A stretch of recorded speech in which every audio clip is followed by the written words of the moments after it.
জাহাজ থেকে 7 জনের মরদেহ উদ্ধারের দুদিন পরেই বেরিয়ে এলো হত্যা রহস্য। কর্মচারী আকাশমণ্ডল ইরফানকে বাগেরহাটের চিতলমারী থেকে গ্রেফতারের পর র্যাব জানালো সবাইকে খাবারের সঙ্গে চেতনানাশক ওষুধ খাইয়ে অচেতন করে। পরে মাস্টারকে ধারালো অস্ত্র দিয়ে হত্যা করে, যা দেখে ফেলায় এক কর্মচারীকেও একই কায়দায় হত্যা করে। ঘটনা ধামাচাপা দিতেই একে একে হত্যা করে 7 জনকে। ঘটনার পরপরই গা ঢাকা দেয় ইরফান।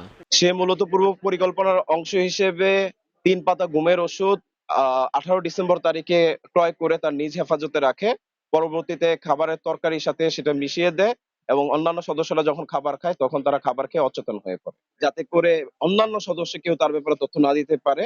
অন্যান্য বাকি সকল সদস্যকে হত্যা করে। বুধবার সকালে কুমিল্লায় এক সংবাদ সম্মেলনে র্যাব জানায়, জাহাজ পরিচালনায় কর্মকর্তা কর্মচারীদের ভাতা বোনাস সহ সব সুযোগ সুবিধা একাই ভোগ করতেন মাস্টার। এরই জেরে ক্ষুব্ধ হয়ে মাস্টারকে হত্যার ছক আঁকেন ইরফান। জাহাজের মাস্টারের উপর তার একটি ক্ষোভ ছিল, তাদের বেতন ভাতা, ছুটি এবং অন্যান্য যেই সুবিধা রয়েছে এই সুবিধাগুলো জাহাজের মাস্টার একাই ভোগ করতো, তাদেরকে দিত না।